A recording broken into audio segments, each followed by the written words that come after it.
Hello everyone, नमस्कार आप सभी को। जय हिंद और आपका द फ्यूचर क्रिएटर्स पे स्वागत है और अभिनंदन है। तो वेलकम है आप सभी का आज की क्लास में। और आज का जो क्लास है आपको यूपी डीएलएड 2025 के फर्स्ट सेमेस्टर के सिलेबस डिस्कशन से है। और इसमें जो हिंदी का सिलेबस है, बाकी विषयों का भी जो है ये सिलेबस आपको मिल गया होगा, मिल भी रहा होगा कुछ विषयों का, है ना। फर्स्ट सेमेस्टर का सिलेबस डिस्कशन जो है ये शुरू किया गया है और इसमें आपको पता है कि 8 विषय आपको पढ़ाए जाएंगे, है ना। हिंदी को मैं देखने वाली हूँ और हिंदी का जो सिलेबस डिस्कशन है उसको मैं सोच रही हूँ आज आपको कंप्लीट करा दूँ। क्योंकि देखिए, किसी भी एग्जाम को क्वालिफाई करने से पहले, या फिर एक छोटा सा एग्जाम्पल मैं आपके निजी जीवन से लेना चाहती हूँ। अगर हमें किसी व्यक्ति विशेष के बारे में समझना है, जानना है, या फिर किसी विषय विशेष के बारे में जानना है, समझना है, या फिर किसी भी चीज के बारे में, किसी भी वस्तु विशेष की बात करूं, उसके बारे में जानना है, तो हमें उसके बैकग्राउंड के बारे में पता होना चाहिए। बैकग्राउंड के साथ साथ आखिर उसका अस्तित्व क्यों है, एग्जिस्टेंस क्यों है, ये जानना जरूरी होता है। तो हमारे चैनल का उद्देश्य भी यही है कि सबसे पहले हम लोग सिलेबस डिस्कशन आपको कर दे, ताकि कभी कोई दिक्कत ना हो ये समझने में कि हमने आपको क्या बताया था और क्या बता रहे हैं, है ना। ऐसा करेंगे नहीं। आपको पता है कि हम लोगों को जो है कि किसको रिलेट करके चलना है, सिलेबस को रिलेट करके चलना है, ना हमको इधर भटकना है ना उधर भटकना है ना। तो हिंदी विषय को लेकर के चलेंगे और जो है कि 25 अंकों के लिए जो है कि ये प्रतिबद्ध है ये विषय आपके एग्जाम के लिए, है ना। और काफी इजी सिलेबस है। आपने सामान्य हिंदी भी पढ़ रखी है अगर, तो उन लोगों के लिए बहुत ज्यादा कठिन नहीं है, ठीक है। तो आइए देख लेते हैं हिंदी का शिक्षण भी जो है और इंट्रोडक्शन आइए हम लोग सिलेबस का कर लेते हैं। फर्स्ट सेमेस्टर के लिए याद रखिएगा, यूपी डीएलएड 2025-26 के लिए फर्स्ट सेमेस्टर के लिए इंट्रोडक्शन है हिंदी से। और हमारी रणनीति 95% नहीं है, 100% है। यहाँ पे लिख दिया है आपके भरोसे के लिए कि आप ऐसा भी ना बोले कि अतिशयोक्ति हो जाए, है ना। अतिशयोक्ति तो जानते होंगे, बचपन में अलंकार भी पढ़ी होगी आपने, है ना।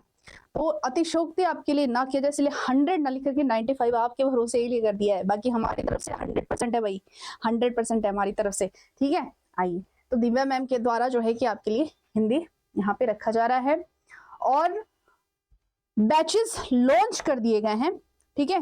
फर्स्ट सेमेस्टर थर्ड सेमेस्टर की बैचेस जो है कि लॉन्च कर दिए गए हैं। उसमें क्लासेस चल भी रहा है, एडमिशन जल्दी से जल्दी आप लोग को लेना है। साथ ही जो है, अगर आपको जानकारी ना हो कि किस एप्लीकेशन पे है, तो क्रैकेडमी एप्लीकेशन, क्रैकेडमी एप्लीकेशन, क्रैकेडमी की स्पेलिंग एक बार देख लीजिएगा आप लोग, CRACKADEMY, ठीक है। इस एप्लीकेशन को प्ले स्टोर से जाकर के आप डाउनलोड कर सकते हैं। इसी में जो है कि हमारे बैचेस लॉन्च कर दिए गए फर्स्ट सेमेस्टर और थर्ड सेमेस्टर के लिए, आप वहां जाकर के ज्वाइन कर सकते हैं। बाकी किसी भी जो है कि इंक्वायरी के लिए आप कॉल कर सकते हैं। आपको नंबर में शेयर कर देना चाहती हूँ, इस नंबर पे आप कॉल कर सकते हो कोई भी इशू होने पे, ठीक है। इस नंबर पे आप कॉल करेंगे और जो भी जानकारी चाहिए आप इस नंबर पे ले सकते हो। अब चलिए अपने असली मुद्दे पे आते हैं। तो आपको फर्स्ट सेमेस्टर में आपके ये प्रश्न पत्र बनने वाले हैं बाल विकास के, है ना। इसको मैं ही देखने वाली हूँ, मेरा ही विषय है ये, और 50 अंकों का है। शिक्षण अधिगम के सिद्धांत है, ये भी 50 अंकों का है आपका। साइंस है, मैथ्स है, यानी कि विज्ञान गणित, और SST है आपका, सोशल स्टडीज है, ये भी आपका 50 मार्क्स का है। हिंदी आपका 25 का है। संस्कृत या फिर आपको उर्दू लेना है, ये भी 25 है आपका। कंप्यूटर है 25 का। बाकी शारीरिक शिक्षा, स्वास्थ्य, कला और संगीत है, और इंटर्नशिप है आपकी। तो ये हो गए आपके टोटल के टोटली ये आपके जो है कि विषय हैं आपके सेमेस्टर में, फर्स्ट सेमेस्टर में, ठीक है। चलिए, और सबसे इंपॉर्टेंट पॉइंट अगर मैं कहूं तो सबसे इंपॉर्टेंट पॉइंट है कि भैया आपको क्वालिफाई करने के लिए, एग्जाम क्वालिफाई करने के लिए आपको 50% हर सब्जेक्ट में, पूरे का नहीं, पूरे का नहीं, हर विषय का 50% क्वालिफाई होना चाहिए ही चाहिए भैया। मान लीजिए आपका 100 मार्क्स का पेपर है तो 50 आपका आना चाहिए हर हाल में। तो इसी वजह से इसी चीज को ध्यान में रखते हुए जो है हम लोगों ने सिलेबस तैयार किया। और आपके सफलता को जो हम लोगों ने शुरुआत की है, है ना। आपके सफलता को ध्येय में रखते हुए ये सारी चीजों को तैयार किया है कि भाई 50% क्या 100% की आपकी तैयारी होनी चाहिए। परीक्षा का माध्यम आपका हिंदी होगा, आपको पता है यूपी डीएलएड है। तो बाकी जो है आइए अब हम शुरुआत करते हैं अपने पॉइंट की। देखते हैं हिंदी में हम लोग को क्या क्या पढ़ने को मिलेगा सिलेबस। ठीक, तो सबसे पहले हम लोग समझेंगे क्या, हिंदी भाषा में ध्वनियों को सुनकर समझना और शुद्ध उच्चारण करना, ये आपका थ्योरेटिकल पोर्शन है हिंदी में। ठीक है, थ्योरेटिकल पोर्शन है कि हिंदी भाषा में ध्वनियों को सुनकर। अच्छा, ये हमें बताया क्यों जाता है, ये हमें बताया इसलिए जाता है जैसे कि ध्वनि का परिचय इसमें करेंगे इसमें। ठीक है, ध्वनि का परिचय होगा, ध्वनि का अर्थ क्या होता है, शाब्दिक अर्थ क्या है, ध्वनि यंत्र क्या है, ध्वनियों का वर्गीकरण क्या है। साथ ही जो है कि आपको यहाँ पे लिपि के बारे में पढ़ेंगे, देवनागरी लिपि। लिपि कैसे कहते हैं, लिपि किसे कहते हैं। देखिए, लिपि की आवश्यकता हमको लिखित भाषा में, देखिए भाषा किसे कहेंगे कि अपने विचारों को आदान प्रदान करने का कोई ना कोई माध्यम होगा। हम अगर किसी व्यक्ति को देखते हैं और हमको उससे बात करनी है, मुझे उसे कुछ बताना है, तो कोई तो माध्यम अपनाएंगे। तो उसके 3 माध्यम होते हैं, और ये जो माध्यम अपनाते हैं ना, इसी को भाषा कहा जाता है। इसको क्या बोला जाता है, भाषा। तो विचारों के आदान प्रदान करने के माध्यम को भाषा बोला गया है, और भाषा को व्यक्त करने का 3 माध्यम है। कौन कौन सा माध्यम है, मौखिक है, लिखित है और सांकेतिक है। 3 माध्यम है आपके। आपने एक चैनल देखा होगा, हम लोग बचपन से जो है, अब तो बहुत सारे चैनल्स हो गए टीवी पे, है ना, डिजिटल टीवी पे बहुत सारे चैनल्स हो गए। पहले एक नेशनल टीवी आता, नेशनल चैनल होता था। अब नेशनल चैनल पे जो है न्यूज आता था।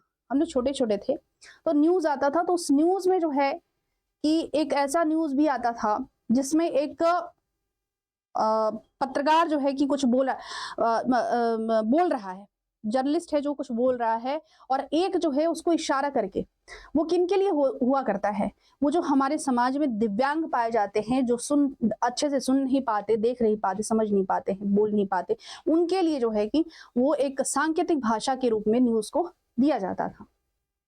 तो सामान्यतः कहा जाए तो साधन जो है भाषा के प्रदान करने के साधन 3 ही होते हैं, मौखिक, लिखित और सांकेतिक।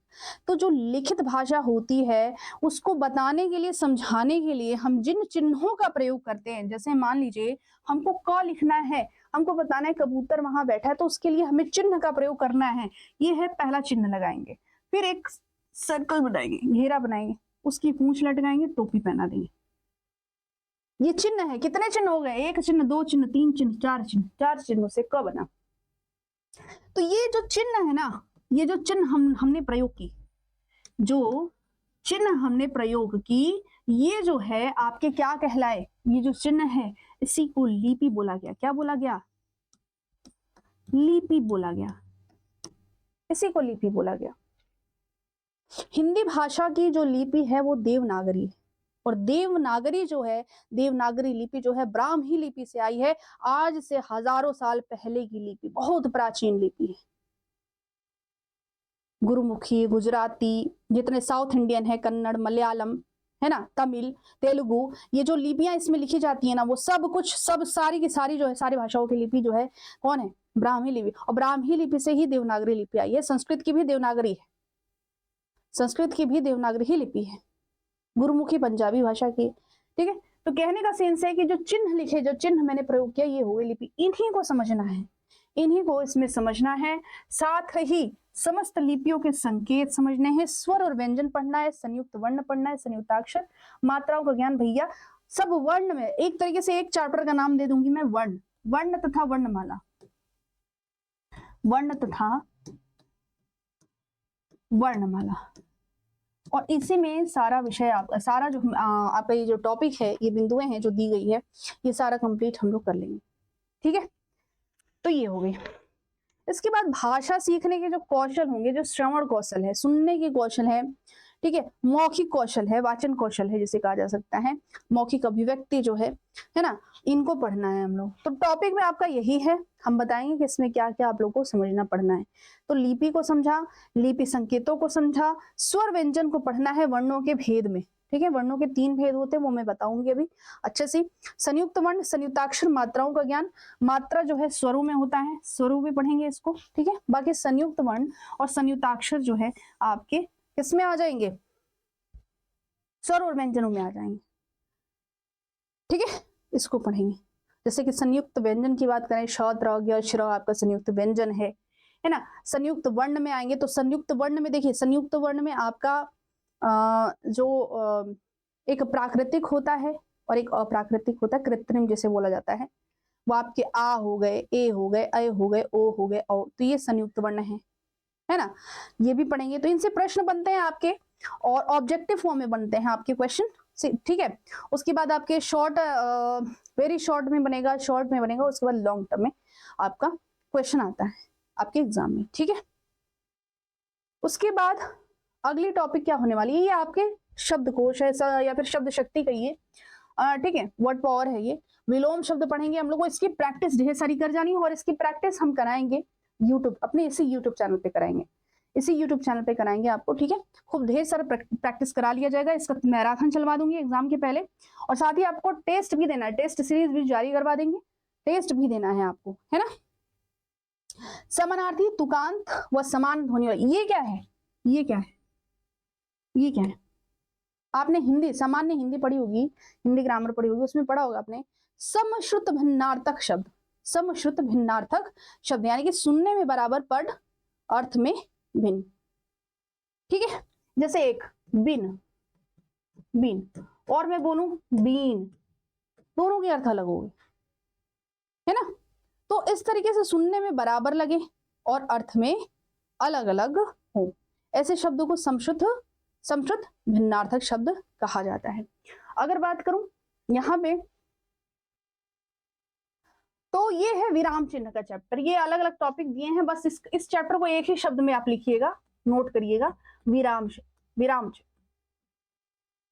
ठीक है। विराम चिन्ह लगभग 18 विराम चिन्ह हम पढ़ेंगे और कामता प्रसाद गुरु के अनुसार जो एक व्याकरण है, उनके अनुसार जो है विराम चिन्ह जो है अंग्रेजी भाषा की रोमन लिपि से आए हैं, अंग्रेजी भाषा से आए हैं, ऐसा उनका मानना है, केवल एक को छोड़ के, पूर्ण विराम को छोड़ के, क्योंकि पूर्ण विराम इंग्लिश में नहीं पाया जाता, केवल हिंदी में पाया जाता है। इसको बहुत अच्छे से समझेंगे हम लोग। साथ ही जो है 18 चिन्ह जो हैं उसमें हम लोग पढ़ेंगे, जैसे योजक हो गया, निर्देशक हो गया, उद्धरण हो गया, उत्तरण हो गया, पुनरुक्ति हो गया, है ना, अल्प विराम, अर्ध विराम, पूर्ण विराम, ठीक है, उपविराम, अपूर्ण विराम जिसे कहा जाता है।